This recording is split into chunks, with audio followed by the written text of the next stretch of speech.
Hello and welcome to The Lens with me, Sarah Travers. The Lens is a Business in the Community podcast in partnership with One Young World. Well, I'm delighted to introduce our guests today. They are Roisin Currie, who is the CEO of GREGGS, which needs no introduction, and indeed to Jessica Garbett, who is the Senior Manager within the Workforce Consulting team at PwC. Now, in this episode, we'll be exploring how putting business at the heart of communities is essential for everyone. We'll also be discussing some of the tough issues out there, such as employing those who have a criminal conviction.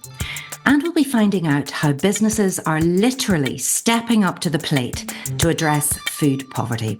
So let's get into the conversation. Roisin, Jess, welcome to The Lens. Let's find out a little bit more about our guests. So Roisin, please tell our listeners firstly about yourself and perhaps how you've come to be in your role and what you do outside of work and your family life too. Thank you, Sarah.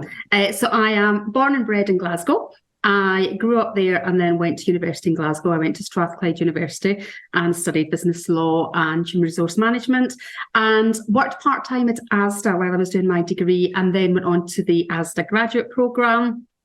Moved around the UK and then left Asda after 20 years to join GREGGS, firstly as the people director. Then I took responsibility for retail operations and then property, and then I became the chief executive in 2022. I live in Harrogate in Yorkshire. I have 3 children, a husband and 2 dogs, and I try to, if I can, fit in Pilates and running each week. Roisin, let's just talk a bit about the phenomenon that is GREGGS. So yes, so GREGGS, we have 2,473 shops across the UK. We're here to bring great quality, great tasting, freshly prepared food at affordable prices so that everyone can access that sort of food on the go opportunity. We have a wide range of items on our menu: coffee, we've got pizza, we've got sandwiches and salads, and we've got obviously our famous bakes and our donuts and sweet treats. Everybody has heard of PwC also, Jess, but let's find out a little bit about you and what you do, where you're from, and your role within PwC, another business that is so familiar with all of our listeners. First of all, thanks so much for having me here today. So I work with clients cross-sector on large-scale transformation projects, all with a people focus. Some of the typical issues that we're working together to solve include how to attract, engage, develop and retain diverse workforces, whilst also ensuring that businesses have the skills needed for both today and in the future. I'm also passionate about social mobility. I was the founder of PwC's Social Mobility Network, which has over 3,000 members and 160 champions. And going back to the start and where this drive comes from, it's really from my own personal journey and experiences. I grew up in Wakefield, which is an area that typically has lower levels of social mobility in a working class family. And growing up, I wasn't even aware that companies like PwC existed, let alone had the ambition to work there. I was the first person in my family to go to university, and it was there that I started to hear more about business opportunities. And then fast forward, I made my way to PwC and I found myself reflecting on that journey and recognising that even though it worked out for me, it's not the case for lots of people who are often held back based on their parents' occupation or their postcode, which just didn't feel fair. So the network was a way for me to make a difference. And fortunately, PwC gave me that platform to set it up. Outside of work, I've got a 2-year-old daughter called Isabel, which keeps me very busy. And I still very much see myself adapting to life as a working parent. Well, Jess, that is absolutely fascinating. And thank you for sharing a little bit about your own background. And we're hearing so much more about social mobility. And if I could ask you, Jess, what does that actually mean? I mean, to me, it's an individual not being held back in terms of the opportunities that they can achieve in life on the basis of their parents' occupation or where they were born. So it's really about having equal opportunities and allowing everyone to reach their potential. Roisin, if we just talk a little bit about GREGGS, and I know place is so important. Being a force for good and recognizing the importance of looking after and being part of a community is absolutely what GREGGS is all about. Yeah, I feel extremely fortunate because I'm the chief executive of an organisation which at its heart has got doing good, and it's got those really strong foundations. So whenever anyone in the organisation is coming up with new ideas or new opportunities for us, it's always an open door. And it's always that sort of coming together of let's work together and let's do the most amount of good we possibly can as a team. I think what we did try and do a few years ago is, because we'd been doing good for so long and we'd various different programmes, we brought them all under the umbrella of our GREGGS pledge. And that's really where we sort of set out externally and very publicly the targets that we are going after to really demonstrate and prove and measure the impact that we can have. So we've got a number of commitments. We work with other partners to help us achieve those, and they sort of fall under three broad headlines. So we try to work harder to have stronger, healthier communities. We try to do our bit to have a safer planet, and then we just try to do better business. And within each of those, we've got a number of commitments that we're striving to achieve. One of the programmes that I'm most proud of is our Fresh Start programme. So this was a programme that actually came about because we went on a Seeing is Believing visit with PwC to a women's prison up in the northeast. So what we did is, as a group of businesses, we came together and we put together a 12-week course, which was called Getting People into the World of Work. So it was really trying to help these women in prison, give them a bit of hope, give them confidence, and really basics, just as how do you dress for an interview? How do you prepare for an interview? And when you're asked the question, where have you been for the last X many years? How do you answer that? Our pledge was simply to do this training course. However, what happened was, as my team turned up week after week after week to do the training course, they met a lot of women within the prison that they actually felt could absolutely be GREGGS employees. And when they heard their backstories and the reasons for being in prison, I guess it shatters all those sort of preconceptions that you've got about why someone ends up in prison. And so we then moved from just being part of providing hope, preparation and confidence for these women to actually starting to employ them in the world of work. And we started that through a scheme called Release on Temporary Licence. We did recruitment days, we learned, we understood, and then we started our own Fresh Start programme, which continues today, employs directly from prisons. ROTO's Release on Temporary Licence. So it's where your sentence allows you to come out of prison each morning, go and do a job and come back to prison in the evening. And actually, while that really worried me at the start, it is actually the safest way to help people form a new habit before they're released, because it doesn't put them back into the community where maybe the temptation and day-to-day issues and force them to maybe make the wrong decisions. So we had a lovely lady called Leanne. Myself and two of my colleagues used to go to the prison every morning, collect her. We took her to her bakery, and then every evening we picked her back up and we took her back to prison. And by the end of the 3 weeks, when I went along to actually say to sort of Leanne a bit of a presentation of certificate, massive thank you. I think what was the sort of best accolade ever for Leanne was the bakery team said to me, can we not keep Leanne? Because she had just she'd integrated so well. She had 3 children. They were in care. It became a real success story for us, because when she did get released, she was able to actually come and work for us. And those family bonds were reunited. And it was that sort of really compelling moment for me and my team around when you give one person this opportunity and you give them the chance to rectify a previous mistake for whatever reason.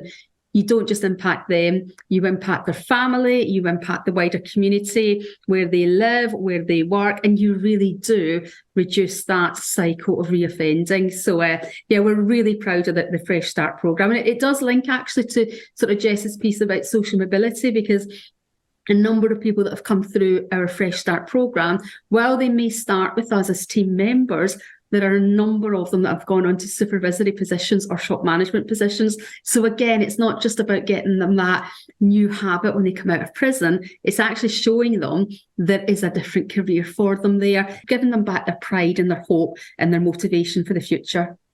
That's amazing. I'd love to ask you a little bit more because I know GREGGS' roots is in the northeast of England, in Newcastle, and you do such great work in that area. But tell us about the breakfast clubs that you have as well. So again, breakfast clubs, another seeing is believing visit inspired us there in the sort of 90s. But I mean, I think one of the pieces in breakfast clubs that we're very proud of is that every single school day, we feed 54,000 primary school children across the UK.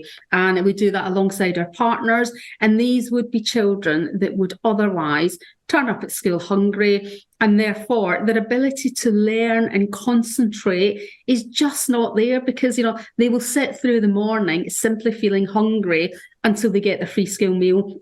So therefore, giving them that wholesome breakfast to allow them not to worry about being hungry, but really to focus on the learning opportunity. And those schools are all across the UK and Northern Ireland.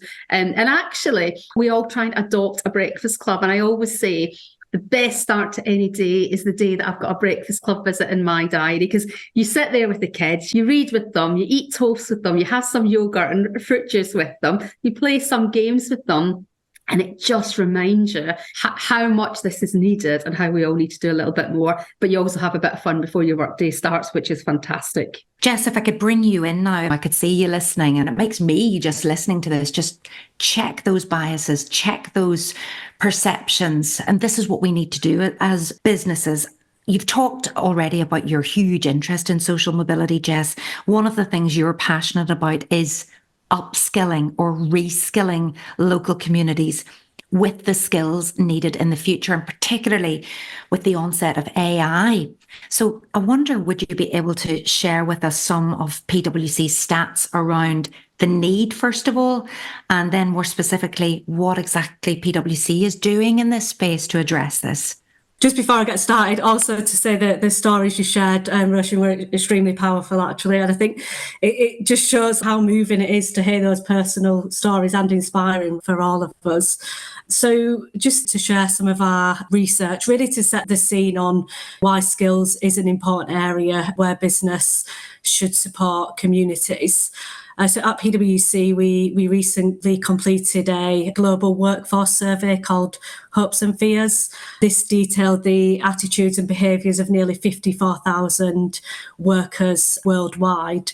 And amongst other things, of course, there are themes there around the cost of living crisis, which is really affecting people at the moment. But it also showed that 77% of business leaders stated that they were investing in advanced technologies such as AI, with 78% of workers believing that their roles will be impacted by AI. I think what this means is that jobs and skills needed for the future of work are dramatically changing. We already know that educational inequalities are a significant factor in low social mobility. And if businesses who are creating the demand and opportunities for work don't support local communities, we could see the inequalities grow even bigger today, which is obviously something that none of us want. I know it's about doing the right thing, but I do think there's a strong business case for responsible business too. People want to work for employers that care, same for consumers and shareholders. They want organisations that do live up to their purpose and values. And one of our other recent pieces of research showed that 86% of employees prefer to support or work for companies that care about the same issues that they do. And I think that's really compelling, especially considering, the demand for workers at the moment. Just to share some of the examples of what we've done at PwC, as a professional services firm, we do recognise the impact that skills-based volunteering can have, and we aim for 50% of all our volunteering with communities to be skills-focused. We give all of our people 6 days per year within their working hours to volunteer. To call out one of our key programmes in the skills space, it's called New World, New Skills. And in this programme, we work with school students from lower socioeconomic backgrounds and other disadvantaged groups actually, such as refugees, to equip them with the skills needed to fulfil their potential. And just to kind of share some stats around that so you can see the impact that it's having. I think to date, since we started, we've reached over 17,000 students, and last year alone combined there was around 5,000 secondary school students that we reach through our programmes, which are focused around developing essential skills for employment, but also some of the technical skills that are in demand at the moment, such as technology and data. We also have a paid work experience programme that's specifically ring-fenced for those from lower socioeconomic backgrounds, and we started to do some pilots with primary schools. I think, Sarah, you mentioned it earlier, actually, the importance of thinking about location and place. And this is something that we seek to think about and be mindful of with our engagement with communities. So we do look to provide opportunities to some of the most disadvantaged communities, such as the social mobility cold spots. These are typically areas that would be harder for a business like ours to reach, but we put a lot of effort into providing opportunities for those communities. These are just like a few examples of what we do in the skills space, but we also work with charity partners, support social enterprises, and we even run an annual pantomime for kids from social mobility backgrounds, and that's completely run and with a PwC staff cast, which is always quite exciting to see who the budding actors are within the team. That's incredible. I love it. Tell me a little bit more about the cold spots. Where exactly are these? And you talked there about, how does PwC know that it's reaching these when you're so vast as well and you're spread across all of the UK and further afield? How do you make sure that personally you know exactly what's going on the ground? In terms of the cold spots themselves, actually, there's a really good report that the Social Mobility Commission published, which actually details the areas with the lowest level of social mobility in the UK. So I definitely recommend to anyone who's thinking of looking at those to take a look at that paper, because it's really compelling. And it tends to be like coastal towns, like more rural parts of the UK, whereas around like cities, for example, like deprived areas in London, you tend to see they get access to like more opportunities just because there's more businesses based there. I mentioned earlier that the network's comprised of a number of champions. So we've got 160 social mobility champions within our network, and their role is to drive social mobility, whether it's recruiting volunteers, advocating and raising awareness to their teams and externally. And they're really the key connection point, so I can connect with them and hear, what's going on the ground. We also try to measure success as well, but I think just hearing personal stories as well, right? I think that's an important part of the community, is to listen and get out and take part in the volunteering opportunities myself and see the impacts that they're having. Sometimes it is the little things. Like I went to a session previously and it was one that was focused on interview skills, but I think it was just coming into the office, actually having that conversation with professionals and getting that opportunity for them, which was huge. That's the things I'd say are key, just listening, leveraging the power of your people and workforce, actually.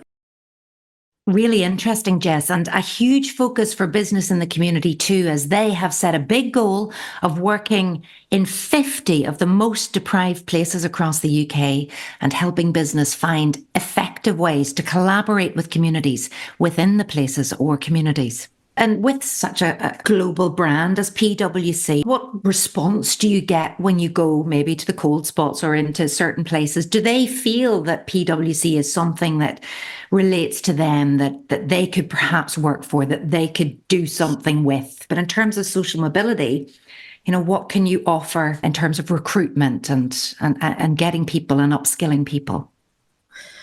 I'd say not always necessarily at the start when we're first engaging with them, but I think after they've come and spent a day with us or got to meet and hear from our people, then I think definitely, they can see it as a place to work. And that's why I think it's important to share stories actually from the workforce, get people out there talking to them that come from similar backgrounds, and then they can see themselves working there as well. How do you both keep it real, so to speak? How do you cope with holding such high profile positions and just getting on and doing better yourself personally in the world. Roisin.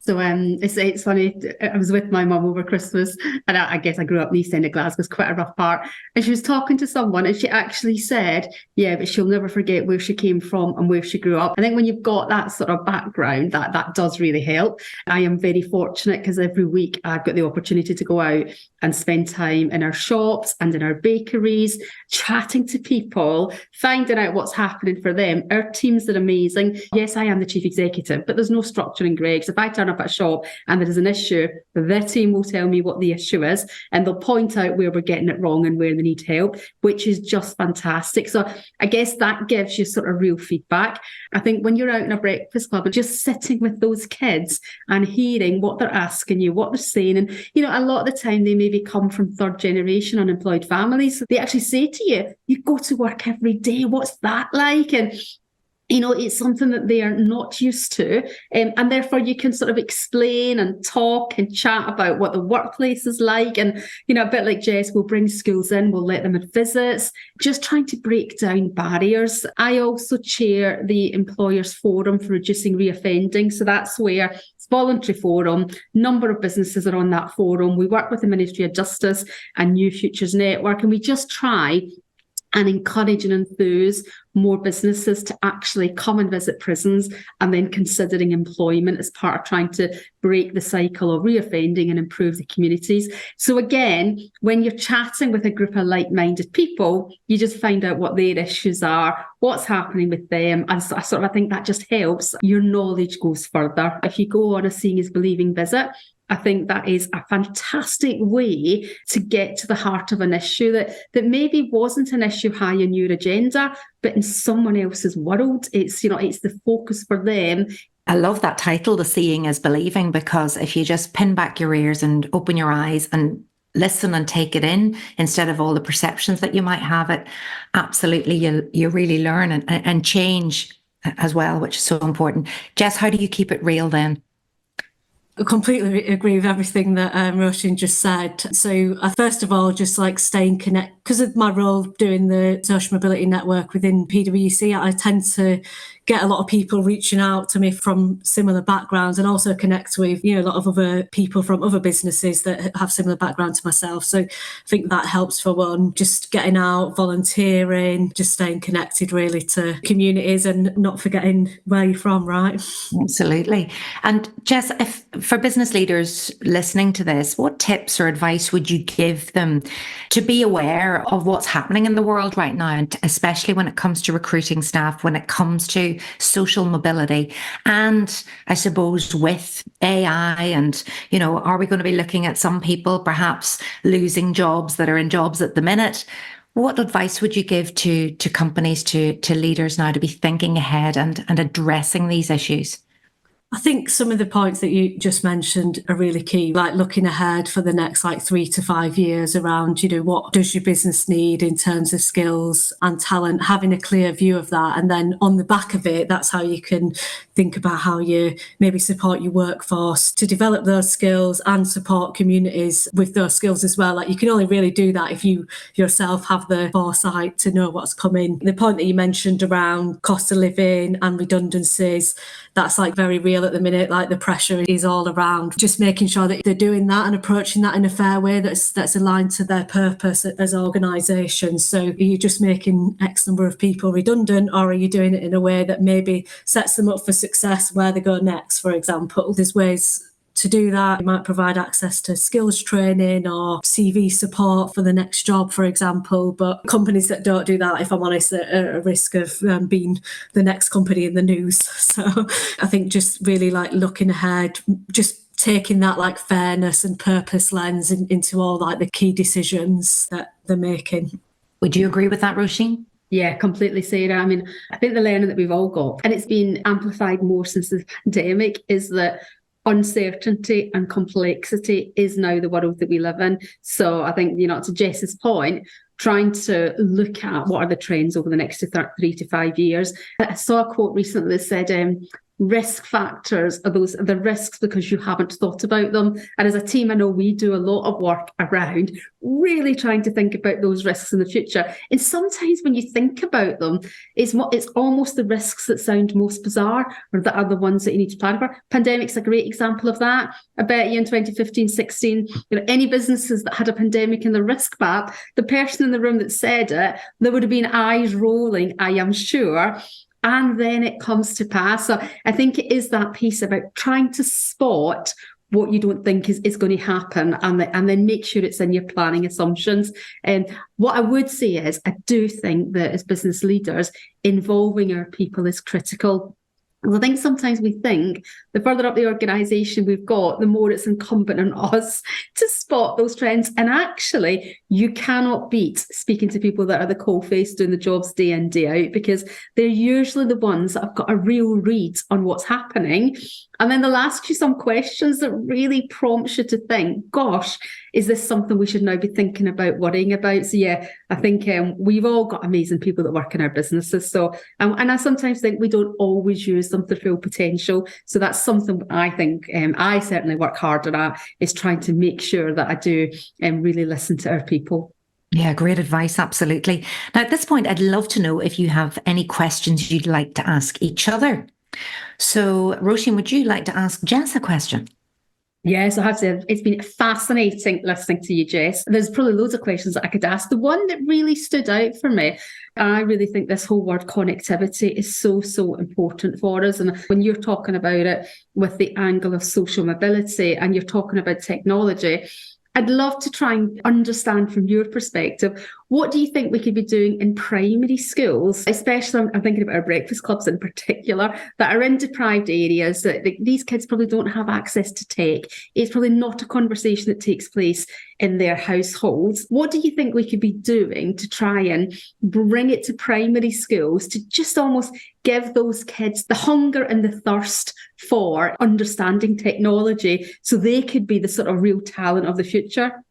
I think that's a really good question, actually. And a lot of social mobility programmes are actually more targeted in secondary schools. So it does seem to be a bit of a gap. And that's actually an area that we're experimenting in at the moment at PwC, is in how can we support primary schools more from a skills perspective.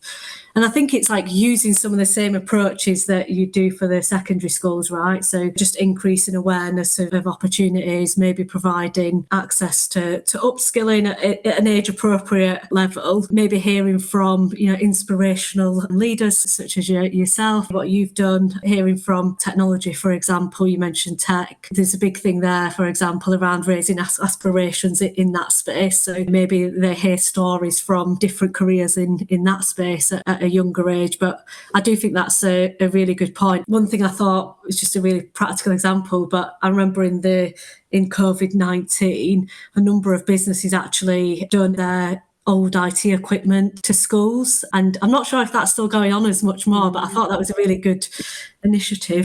Jess, would you like to ask Roisin a question? I also would have loads of questions to ask you, but one thing I'm particularly interested about, just because it's quite topical at the moment, is I've seen in the news, of course, that you're opening a lot of new branches, which is really exciting, and I think in itself, right, is good for communities. So I was just wondering how you're using that opportunity to continue to do work in this area. Thank you, Jess. So I think, each year we sort of say that we'll open somewhere between 140 to 160 shops, and they'll be in a sort of broad range of locations. So within our portfolio of shops, we also have something called an outlet shop. And that is, so we currently have 36 of those. We have an ambition to have 50 within the next few years. And they are shops where actually they're in communities that probably couldn't even afford to come to a normal GREGGS shop just because of the level of deprivation.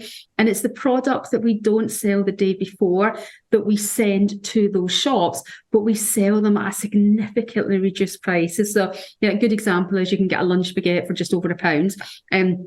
So again, it really gives people access to quality products. I was in one recently, actually, just in Leeds, and there was a lady there. It was 8:15 in the morning. She was buying 3 lunch baguettes, and that was her kids' packed lunch. And she was saying she couldn't make the packed lunch at home as cheaply as she could buy it from that shop. So doing more around getting good quality food to those that most need it is certainly a key ambition. And I think what's lovely about our outlets is a proportion of the profits from each outlet goes to that local community. So we will fund some community organisations locally, and usually they're in the space of food poverty. So they might provide fruit and veg to local families who otherwise couldn't afford them. So it's almost just trying to sort of square that circle. But yeah, the sort of reach of the shops allows us to try and do more. Now, if you could encourage our listeners to read one piece of research or one report, I think Jess has mentioned one already, that has inspired you to be more responsible, what would it be, Jess? I'm going to say a book. So it's called The Class Ceiling by Sam Friedman, and it is focused in the social mobility space. After doing quite a lot of work in this space for a few years now, I've found that a lot of organisations just don't have the data on their workforces around socioeconomic background, which makes it really hard to demonstrate the case for change in that space. Whereas I think his work's really good because it actually brings to life the challenge with data and personal stories. So I think that's really powerful. I'm going to be cheeky and just plug the Social Mobility Commission again, because I did mention it earlier, but not only is there lots of great research reports on there, there's also just a lot of practical advice for employers in that space. So just get on that website. Same question to you then, Roisin. So I'm going to take a slightly different tack. For me, it's around whenever I read in the press or I hear of a story about a business that is doing something that I think is particularly good, I sort of get on their website and try and read about it and understand it. And I love to see what someone else has done. If they've done it in business and it's worked, then I will steal shamelessly and try and Gregsify and copy that idea, or even connect with them. Because again, back to the word connectivity, I sometimes think that where we can connect as businesses, so the Employers Forum for Reducing Reoffending is a really good example. The employers that sit around that table, we are all competitors out in the retail market. When we're in the room looking at reducing reoffending, it's almost non-compete. So we share ideas and we even share great CVs. We share prisons that we've been in. And we find that by connecting with each other, we amplify our voices louder, we have more impact and we do more good. So I think by reading about other businesses and seeing what they're doing probably helps drive ideas within our business, but we can also connect more as well. And that's why I love business in the community, because we get opportunities to have podcasts like this or attend events, or, I've had the privilege to host many panel discussions where, again, it's not about competition. It's about learning from the best and sharing best practice. And that's where the magic happens. So yeah, I'm totally with you on that. And just on that note, business in the community has so much information on their website for members and non, especially around recruitment and social mobility. They have their Inspire, Hire and Grow employment framework there that you might like to check out too, just to get a few ideas on how to do things better. Now, last question, and I ask this of all the Lens guests. As responsible leaders, what are you, Jess and Roisin, personally committed to doing more of or less of in the coming year? And it's a good time to ask that question. Jess. I think for me, it's probably spending maybe a bit less time on social mobility and behind the screen, and more time out meeting colleagues, doing more of that volunteering like we spoke about, and connecting with other businesses to share best practice and insights. And Roisin? I've committed that I am going to make sure that I attend at least one Seeing is Believing visit this year, but on a topic that I know nothing about. So back to this point about opening your eyes to something that, in your world isn't a big issue. Because I do think, if I think about our Fresh Start scheme came about because of a Seeing is Believing visit, our breakfast clubs came about because of a Seeing is Believing visit. But neither of those issues were obvious to us before we went along to that visit. So I've committed to going to one this year that I know nothing about the topic that's being discussed. Tell you, that is where the learning happens. Well, I just want to say thank you so much to both of you for that fascinating and inspirational discussion, focusing on community and how businesses can truly be a force for good in the places in which they're located and further afield. Thank you so much for joining us. Thank you for listening too, and we'll be back with another episode very soon. You've been listening to The Lens with me, Sarah Travers. And don't forget, if your business would like help with engaging more actively and effectively with the communities in which you're based, then please do visit www.bitc.org.uk. Take care and tune in next time.